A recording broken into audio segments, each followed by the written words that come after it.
पूज्याय राघवेन्द्राय सत्यधर्मरताय च। ನಮಸ್ಕಾರ, ಪರಿಮಳ ಮೀಡಿಯಾ ಯೂಟ್ಯೂಬ್ ಚಾನೆಲ್ಗೆ ಸ್ವಾಗತ.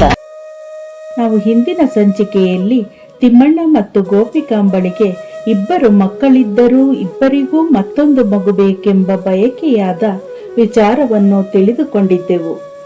ಈಗ ನಾವು ಪತಿ ಪತ್ನಿ ಇಬ್ಬರಿಗೂ ಇನ್ನೊಂದು ಮಗುವಿನ ಬಯಕೆಯಾದ ವಿಚಾರವನ್ನು ಗುರುಗಳಿಗೆ ತಿಳಿಸಲು ತಿಮ್ಮಣ್ಣ ಕುಂಭಕೋಣ ಮಠಕ್ಕೆ ಬಂದಿದ್ದಾನೆ. ಅಲ್ಲಿ ಶ್ರೀ ವಿಜಯೇಂದ್ರ ಗುರುಗಳು ಮತ್ತು ಶ್ರೀ ಸುಧೀಂದ್ರ ಗುರುಗಳ ಮುಂದೆ ಕುಳಿತಿದ್ದಾನೆ. ತಿಮ್ಮಣ್ಣನ ಮನದಾಳದ ಬಯಕೆಯನ್ನು ಅರಿತ ಶ್ರೀ ವಿಜಯೇಂದ್ರ ಗುರುಗಳು, ತಿಮ್ಮಣ್ಣ, ಆಸೆ ಬಯಕೆಗಳಿಗೆ ಕಾರಣ ಪುರುಷನ ಪ್ರೇರಣೆ ಇರುತ್ತದಪ್ಪ. 2 ಸಂತಾನದ ನಂತರವೂ ನಿನಗೆ ಮತ್ತು ನಿನ್ನ ಪತ್ನಿಗೆ ಇನ್ನೊಂದು ಮಗುವಿನ ಅಪೇಕ್ಷೆ ಉಂಟಾಗಿರುವುದು ವಿಶೇಷ ಏನಲ್ಲಪ್ಪ. ಮಾನವನ ಸಹಜ ಬಯಕೆ ಎಂದುಕೊಳ್ಳಬಹುದು.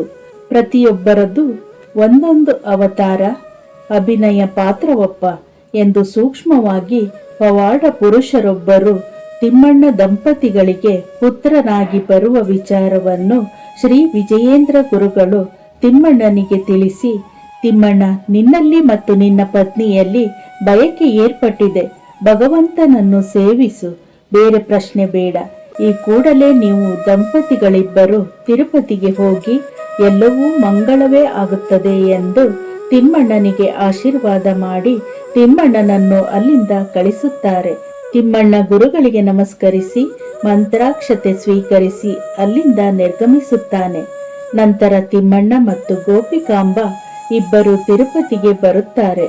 ತಿರುಪತಿಯಲ್ಲಿ ಶ್ರೀನಿವಾಸನಿಗೆ ನಾನಾ ಬಗೆಯ ಸೇವೆಗಳನ್ನು ಮಾಡುತ್ತಾರೆ. ಕಲ್ಯಾಣಿಯಲ್ಲಿ ಸ್ನಾನ ಮಾಡಿ ಶ್ರೀನಿವಾಸನಿಗೆ ದಂಪತಿಗಳಿಬ್ಬರು ಉರುಳು ಸೇವೆ ಮಾಡುತ್ತಾರೆ. ಸಂಗೀತ ಸೇವೆಯಾಗಿ ತಿಮ್ಮಣ್ಣ ವೀಣೆಯನ್ನು ನುಡಿಸುತ್ತಾನೆ. ಇಬ್ಬರೂ ಕರಾವಲಂಬ ಸ್ತೋತ್ರವನ್ನು ಹೇಳುತ್ತಾರೆ. ಭಾಗವತ ಸಪ್ತಾಹವನ್ನು ಮಾಡುತ್ತಾರೆ. ಈ ಎಲ್ಲಾ ಸೇವೆಗಳನ್ನು ದಂಪತಿಗಳಿಬ್ಬರು ಭಕ್ತಿಯಿಂದ ಮಾಡುತ್ತಾರೆ. ಇವರಿಬ್ಬರ ಸೇವೆಗೆ ಪ್ರಸನ್ನನಾದ ಭಗವಂತ ಶ್ರೀಹರಿ ತಿಮ್ಮಣ್ಣನ ಕನಸಿನಲ್ಲಿ ಪ್ರತ್ಯಕ್ಷವಾಗಿ, ಏಳು ತಿಮ್ಮಣ್ಣ, ಸಕಾಮನಾಗಿ ಸೇವೆಗೈದು ಬಹಳ ದಣಿದಿರುವೆ. ಹೇಳು, ನಿನ್ನ ಸಂಕಲ್ಪವೇನು? ಏನು ಬೇಡಲು ಬಂದಿರುವೆ? ಕೇಳು, ನೀನು ಬೇಡಿದ್ದನ್ನು ನೀಡುವೆ ಎಂದು ಹೇಳುತ್ತಾರೆ. ಭಗವಂತನನ್ನು ಕಂಡ ತಿಮ್ಮಣ್ಣ ಭಕ್ತಿ ಪರವಶನಾಗಿ, ಭಗವಂತ, ನಿಮ್ಮ ದರ್ಶನದ ಭಾಗ್ಯದಿಂದ ನನ್ನ ಭವ ಇಂಗಿತಗಳೆಲ್ಲವೂ ನಾಶವಾದವು. ನನಗೆ ಇನ್ನೇನು ಬೇಡ ತಂದೆ. ನಿಮ್ಮ ಕಾರುಣ್ಯದಿಂದ ಪರಿಪೂರ್ಣನಾಗಿದ್ದೇನೆ. ನಿಮ್ಮ ಪಾದ ಸೇವೆಯೇ ಸದಾ ನನಗೆ ಕರುಣಿಸಿ ನನ್ನನ್ನು ಪಾವನ ಮಾಡಿ ತಂದೆ ಎಂದು ಭಕ್ತಿಯಿಂದ ಬೇಡಿಕೊಳ್ಳುತ್ತಾನೆ. ಆಗ ಭಗವಂತ ಶ್ರೀಹರಿ, ಅದು ನಿನ್ನ ಜನ್ಮ ಜನ್ಮಗಳಿಗೂ ಇದ್ದೇ ಇದೆ. ಈಗ ಜಗತ್ ಕಲ್ಯಾಣಕ್ಕಾಗಿ ದೇವತೆಗಳು ನಿನ್ನನ್ನು, ನಿನ್ನ ಕ್ಷೇತ್ರವನ್ನು ಆರಿಸಿದ್ದಾರೆ. ಆ ಕಾರಣಕ್ಕಾಗಿಯೇ ನಿನಗೆ ಇಬ್ಬರು ಮಕ್ಕಳಿದ್ದರು ಮತ್ತೊಂದು ಮಗುವಿನ ಇಚ್ಛೆಯನ್ನು ನಿನ್ನ ಮನದಲ್ಲಿ ತುಂಬಿದ್ದಾರೆ. ನೀನಿಲ್ಲಿಗೆ ಬಂದಿದ್ದು ಮತ್ತೊಬ್ಬ ಪುತ್ರನನ್ನು ಬಯಸಿ ಅಲ್ಲವೇ ಎಂದು ಕೇಳುತ್ತಾರೆ. ಆಗ ತಿಮ್ಮಣ್ಣ ಭಕ್ತಿಯಿಂದ ಕೈ ಜೋಡಿಸಿ, ಹೌದು ಸ್ವಾಮಿ, ಆಸೆ ನನ್ನಲ್ಲಿ ತುಂಬಿದ್ದು ಆ ಬಯಕೆಯಿಂದಲೇ ನಾನಿಲ್ಲಿಗೆ ಬಂದಿದ್ದೇನೆ. ಆದರೆ ಈಗ ಎಲ್ಲವೂ ತುಂಬಿದಂತಿದೆ, ಪೂರ್ಣವಾದಂತಿದೆ. ಬೇಡಲು ಇನ್ನೇನು ಉಳಿದಿಲ್ಲ ಎಂದೆನಿಸುತ್ತದೆ. ಮಾಯೆಯು ಹರಿದು ಸ್ವಚ್ಛಂದವಾದಂತಿದೆ. ಭಗವಂತ, ನನಗೆ ಇನ್ನೇನು ಬೇಡ ತಂದೆ, ಬೇಡ ಎಂದು ಕೈ ಮುಗಿದು ಬೇಡಿಕೊಳ್ಳುತ್ತಾನೆ. ಆಗ ಭಗವಂತ ಶ್ರೀಹರಿ, ಹಾಗನ್ನದಿರು ತಿಮ್ಮಣ್ಣ, ನೀನು ನಿನ್ನ ಕರ್ತವ್ಯವನ್ನು ಮರೆತರೂ ದೇವತೆಗಳು ನಿನ್ನನ್ನು ಮರೆಯುವುದಿಲ್ಲ. ಸಂತಾನ ಬೇಡಿ ಬಂದ ನಿನಗೆ ಭಕ್ತ ಶ್ರೇಷ್ಠ ಪ್ರಹ್ಲಾದ ಅವತಾರಿ ಶಂಕುಕರ್ಣನನ್ನೇ ಮಗನಾಗುವಂತೆ ವರ ನೀಡಿದ್ದೇನೆ ಎಂದು ಹೇಳುತ್ತಿದ್ದಂತೆ ತಿಮ್ಮಣ್ಣನಿಗೆ ಒಂದು ಕ್ಷಣ ಆಶ್ಚರ್ಯವಾಗುತ್ತದೆ. ದೇವ, ಪ್ರಹ್ಲಾದರು ನಮ್ಮ ಮಗನಾಗಿ ಜನಿಸುವರೆ. ಧನ್ಯನಾದೆ, ಕೃತಾರ್ಥನಾದೆ ತಂದೆ, ಕೃತಾರ್ಥನಾದೆ ಎಂದು ಕೈ ಜೋಡಿಸಿ ನಮಸ್ಕರಿಸುತ್ತಾನೆ. ಆಗ ಭಗವಂತ ಶ್ರೀಹರಿ, ತಿಮ್ಮಣ್ಣ, ನೀನು ನಿಮಿತ್ತ ಮಾತ್ರ. ಮುಂದೆ ಆಗಬೇಕಾದನ್ನೆಲ್ಲ ದೇವತೆಗಳೇ ನಡೆಸುವರು. ಧರ್ಮ ವೃದ್ಧಿಗಾಗಿ, ಸಾಮಾನ್ಯರ ಕಷ್ಟ ಪರಿಹಾರಕ್ಕಾಗಿ ಕರ್ತವ್ಯ ನಿರ್ವಹಿಸಲು ಪ್ರಹ್ಲಾದ ಅವತಾರಿ ಶಂಕುಕರ್ಣನ ಅವತಾರವಾಗಬೇಕಾಗಿದೆ. ಅದಕ್ಕಾಗಿ ನೀವು ದಂಪತಿಗಳೇ ಸರಿಯಾದ ಕ್ಷೇತ್ರವೆಂದು ತೀರ್ಮಾನಿಸಲಾಗಿದೆ.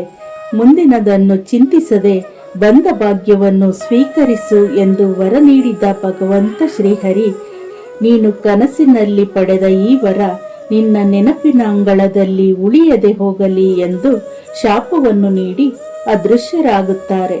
ನಂತರ ಕನಸಿನಿಂದ ಎಚ್ಚರಗೊಂಡ ತಿಮ್ಮಣ್ಣ ಗಾಬರಿಯಿಂದ ಎದ್ದು ಕುಳಿತು ಸುತ್ತಲೂ ನೋಡುತ್ತಾನೆ.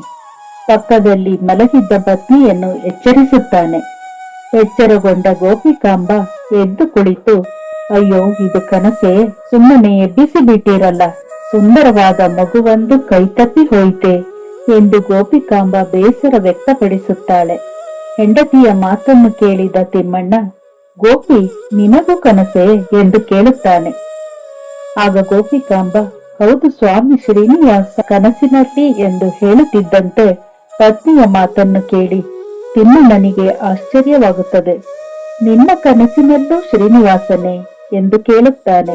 ಆಗ ಗೋಪಿಕಾಂಬ, ಹೌದು ಸ್ವಾಮಿ, ಸಂತಾನ ಬೇಡಿ ಬಂದ ನಮಗೆ ಮಗುವೊಂದನ್ನು ನೀಡಲು ಮುಂದಾಗಿದ್ದರು. ದೈವಾಂಶ ಸಂಭೂತವಾದ ದಿವ್ಯವಾದ ಮಗುವೊಂದು ಭಗವಂತನ ಕರದಲ್ಲಿತ್ತು. ಇನ್ನೇನು ಆ ಮಗು ನನ್ನ ಮಡಿಲು ಸೇರುತ್ತದೆ ಎನ್ನುವಷ್ಟರಲ್ಲಿ ನೀವು ಎಚ್ಚರಗೊಳಿಸಿದ್ದೀರಿ. ಭವ್ಯವಾದ ಕನಸಿಗೆ ವಿಘ್ನವಾಯಿತು ಎಂದು ಬೇಸರ ವ್ಯಕ್ತಪಡಿಸುತ್ತಾ ಹೇಳುತ್ತಾಳೆ. ಆಗ ತಿಮ್ಮಣ್ಣ ಸಂತೋಷದಿಂದ, ಇದು ವಿಘ್ನವಲ್ಲ ಗೋಪಿ, ಕನಸು ನನಸಾದ ಸುಲಗ್ನ, ಸ್ವಪ್ನ ವಾಸ್ತವದ ಶುಭ ದಿನ.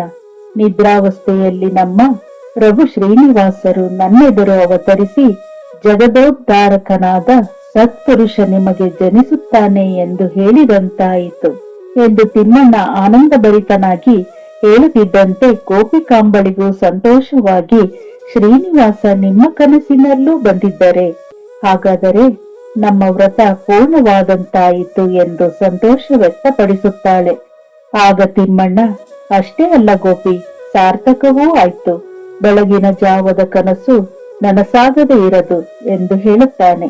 ಭಗವಂತ ಶ್ರೀಹರಿ ತಿಮ್ಮಣ್ಣ ಮತ್ತು ಗೋಪಿಕಾಂಬ ದಂಪತಿಗೆ ಏಕಕಾಲದಲ್ಲಿ ಕನಸಿನಲ್ಲಿ ಪ್ರತ್ಯಕ್ಷವಾಗಿ ಭಕ್ತರ ಕಷ್ಟ ಪರಿಹರಿಸಲು, ದೇಹಿ ಎಂದು ಬಂದವರ ಬವಣೆ ನೀಗಿಸಲು ಭಕ್ತ ಶ್ರೇಷ್ಠ ಪ್ರಹ್ಲಾದ ಅವತಾರಿ ಶಂಕುಕರ್ಣರೇ ಶ್ರೀ ಗುರು ರಾಘವೇಂದ್ರರಾಗಿ ಈ ಭೂಮಿಯ ಮೇಲೆ ಅವತರಿಸುವ ಸೂಚನೆಯನ್ನು ನೀಡಿರುತ್ತಾರೆ. ಪೂಜ್ಯಾಯ ರಾಘವೇಂದ್ರಾಯ ಸತ್ಯಧರ್ಮರತಾಯ ಚ. ಇದೇ ರೀತಿ ಶ್ರೀ ಗುರುರಾಯರ ಸಂಪೂರ್ಣ ಚರಿತ್ರೆಯನ್ನು ತಿಳಿಯಲು ನಮ್ಮ ಪರಿಮಳ ಮೀಡಿಯಾ ಯೂಟ್ಯೂಬ್ ಚಾನಲ್ ಅನ್ನು ಸಬ್ಸ್ಕ್ರೈಬ್ ಮಾಡಿ, ಲೈಕ್ ಮಾಡಿ, ಶೇರ್ ಮಾಡಿ. ಧನ್ಯವಾದಗಳು.